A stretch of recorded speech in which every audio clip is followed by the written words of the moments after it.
ఈరోజు మనం శక్తి నిత్యత్వ నియమాన్ని ఉపయోగించి రెండు ఆసక్తికరమైన లెక్కల్ని పరిష్కరిద్దాం. మొదటి లెక్క చూడండి. ఒక క్రికెట్ బంతిని నేల నుండి నిటారుగా 20 మీటర్ పర్ సెకండ్ వేగంతో పైకి విసిరారు. బంతి 15 మీటర్ల ఎత్తుకు చేరుకున్నప్పుడు దాని వేగం ఎంత ఉంటుంది? జీ విలువ 10 మీటర్ పర్ సెకండ్ స్క్వేర్గా తీసుకోండి. ఇప్పుడు మనం మనకిచ్చిన లెక్కను చిత్రాన్ని గీసి అర్థం చేసుకుందాం. మొదట ఒక క్రికెట్ బంతిని తీసుకుందాం. ఇప్పుడు ఈ బంతిని నేల నుండి నిటారుగా సెకండ్కు 20 మీటర్ల వేగంతో విసిరేసాం అనుకుందాం. అయితే బంతి పైకి వెళ్తుంది కదా. ఇప్పుడు బంతి 15 మీటర్ల ఎత్తులో ఉందనుకుందాం. బంతి ఇక్కడున్నప్పుడు దీని యొక్క వేగాన్ని కనుక్కోండి అంటున్నారు. మనం ఇంతకుముందు వీడియోల్లో ఇటువంటి లెక్కలు ఇచ్చినప్పుడు చలన సమీకరణాలు ఉపయోగించి చేశాం. అయితే ఈరోజు మనం కొత్త పద్ధతిలో శక్తి నిత్యత్వ నియమం వాడి చేద్దాం. అయితే ఈ శక్తి నిత్యత్వ నియమం ఏం చెప్తోంది?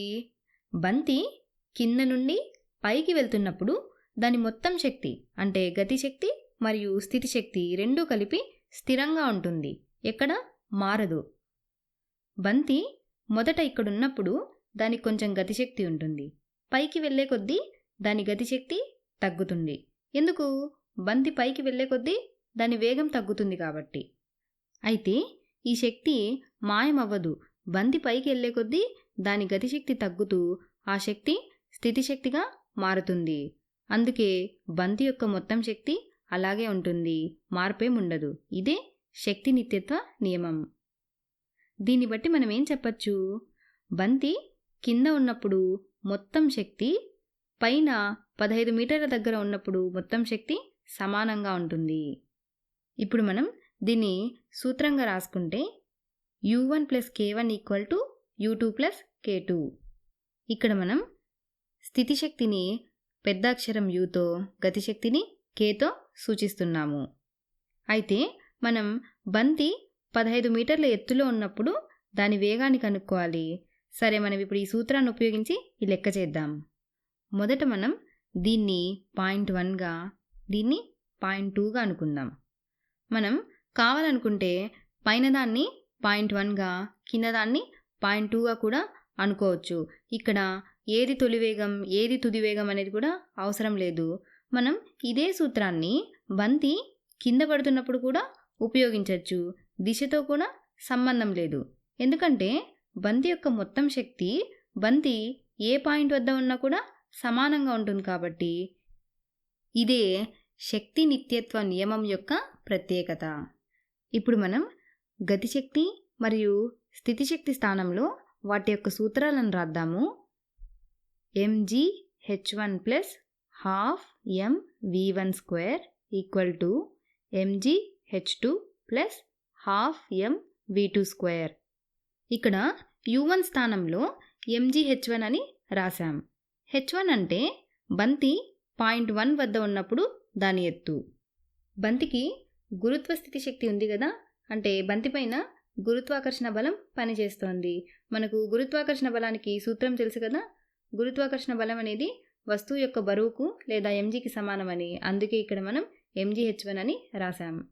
v1 అంటే పాయింట్ 1 వద్ద బంతికున్న వేగం, h2 అంటే పాయింట్ 2 వద్ద బంతికున్న ఎత్తు, v2 అంటే పాయింట్ 2 దగ్గర బంతికున్న వేగం.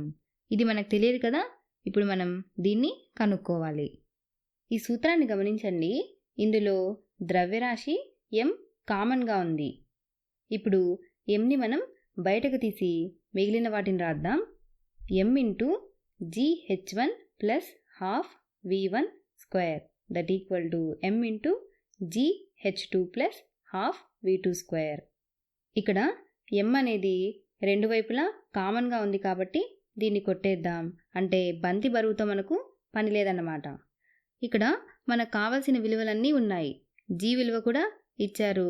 h అంటే నేల మీద ఎత్తు, అది 0. ఎందుకంటే బంతి మనం ఇక్కడ నుంచి పైకి విసురుతున్నాం కాబట్టి పాయింట్ 1 వద్ద బంతికున్న ఎత్తు 0.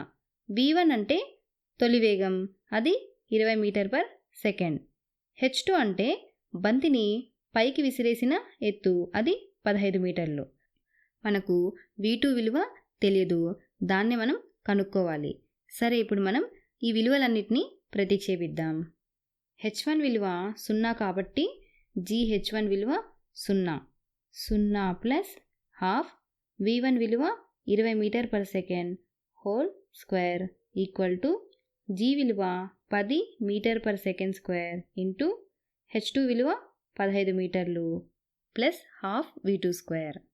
ఇక్కడ 20 హోల్ స్క్వేర్ అంటే 400, దాన్ని 2తో భాగిస్తే 200 metre square per second square that equal to ఇక్కడ 10ని 15ని హెచ్చిస్తే 150 metre square per second square plus half V2 square. ఇప్పుడు 200 metre square per second square నుండి 150 మీటర్ స్క్వేర్ పర్ సెకండ్ స్క్వేర్ని తీసేస్తే 50 metre square per second square equal to half V2 square. ఇప్పుడు రెండు వైపులా 2తో గుణిస్తే 2 into 50 metre square per second square equal to 2 into half V2 square. ఇక్కడ 2 cancel, 2ని 50తో గుణిస్తే 100 meter square per second square equal to V2 square అవుతుంది కదా. మనం ఇప్పుడు ఇరువైపులా స్క్వేర్ రూట్ని తీసుకుందాం. Square root of 100 meter square per second square equal to square root of V2 square. 100 meter square per second స్క్వేర్ని 10 మీటర్ పర్ సెకండ్ హోల్ స్క్వేర్గా రాయొచ్చు కదా. Square root of 10 metre per second whole square equal to square root of V2 square. అయితే స్క్వేర్కి రూట్కి cancel అవుతుంది. V2 equal to 10 metre per second. బంతి 15 మీటర్ల ఎత్తుకు చేరుకున్నప్పుడు దాని వేగం 10 మీటర్ పర్ సెకండ్. ఇక్కడ ఒక విషయాన్ని గమనించారా? ఎత్తు పెరిగే కొద్దీ వేగం తగ్గింది. సరే, ఇప్పుడు మనం రెండో లెక్కను చేద్దాం. భూమి నుండి 40 మీటర్ల ఎత్తులో నుంచి ఒక బంతిని 10 మీటర్ పర్ సెకండ్ వేగంతో అడ్డంగా విసిరితే ఆ బంతి నేలను తాకే సమయానికి దాని వేగం ఎంత ఉంటుంది? ఇప్పుడు మనకిచ్చిన లెక్కలో బంతిని 40 మీటర్ల ఎత్తు నుండి సెకండ్కు 10 మీటర్ల వేగంతో అడ్డంగా కిందకి విసిరారు. అయితే బంతి ఈ విధంగా కొంచెం వంకరగా నేలను తాకుతుంది, అవునా? అయితే ఇప్పుడు మనం బంతి నేలను తాకే సమయానికి ఎంత వేగం ఉందో కనుక్కోవాలి. మనం లెక్కను చూడగానే బంతిని అడ్డంగా విసిరారు కాబట్టి దిశ మారుతుంది, ఈ లెక్క చేయడం చాలా కష్టం అనుకుంటాం. కానీ శక్తి నిత్యత్వ నియమానికి దిశతో పని లేదు. బంతి 40 మీటర్ల ఎత్తులో ఉన్నప్పుడు ఉండే మొత్తం శక్తి, అదేవిధంగా బంతి కింద పడినప్పుడు ఉండే మొత్తం శక్తి ఒకేలా ఉంటుంది, అందులో తేడా ఉండదు. సరే, ఇప్పుడు మనం సూత్రం రాసుకుందాం. U1 + K1 = U2 + K2. మనం కనుక్కోవాల్సింది బంతి నేలను తాకే సమయానికి దానికి ఉన్న వేగాన్ని కనుక్కోవాలి. సరే, ఇప్పుడు మనం దీన్ని పాయింట్ 1 అని, దీన్ని పాయింట్ 2 అని అనుకుందాం. మనం ఇంతకు ముందు లెక్కలో U1 K1 విలువ అలాగే U2 K2 విలువలు రాసుకొని ద్రవ్యరాశి mని కామన్ తీసి కొట్టేశాం కదా. ఇక్కడ అదే రాసుకుందాం. H1 అంటే బంతి మొదటి పాయింట్ వద్ద ఉన్న ఎత్తు, అది 40 మీటర్లు. G విలువ 10 మీటర్ పర్ సెకండ్. V1 అంటే ఇక్కడ మొదటి పాయింట్ వద్ద బంతికున్న వేగం 10 మీటర్ పర్ సెకండ్. H2 అంటే పాయింట్ 2 వద్ద బంతికున్న ఎత్తు, ఇది 0. V2 అనేది పాయింట్ 2 వద్ద బంతికున్న వేగం. ఇప్పుడు మనం దీన్ని కనుక్కోవాలి. సరే, మనం ఇప్పుడు మనకు తెలిసిన విలువలన్నింటినీ ప్రతిక్షేపిద్దాం. 10 metre per second square into 40 metre plus half into 10 metre per second whole square equal to 10 metre per second square into 0 plus half V2 square. ఇప్పుడు మనం దీన్ని సూక్ష్మీకరిస్తే V2 విలువ తెలుస్తుంది. 10ని 40తో గుణిస్తే 400, 10 స్క్వేర్ని 2తో భాగిస్తే 50. సరే, ఇప్పుడు మనం దీన్ని రాద్దాము. 400 meter square by second square plus 50 metre square per second square that equal to 0 plus half v2 square. 400ని 50ని కూడితే 450 meter square per second square equal to half v2 square. 2తో గుణిస్తే 900 meter square per second square equal to v2 square. ఇప్పుడు మనం ఇరువైపులా square రూట్ని తీసుకుందాం.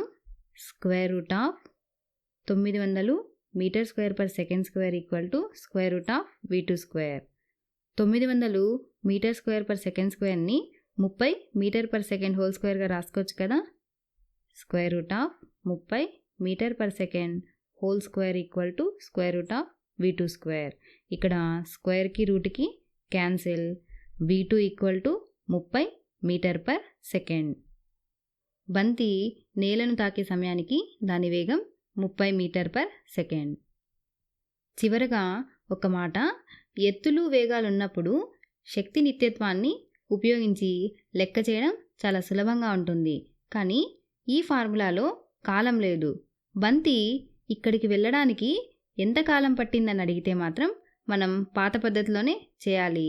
కాలం గురించి అడగకపోతే మనం ఈ సూత్రాన్ని ఉపయోగించి సులభంగా చేయొచ్చు.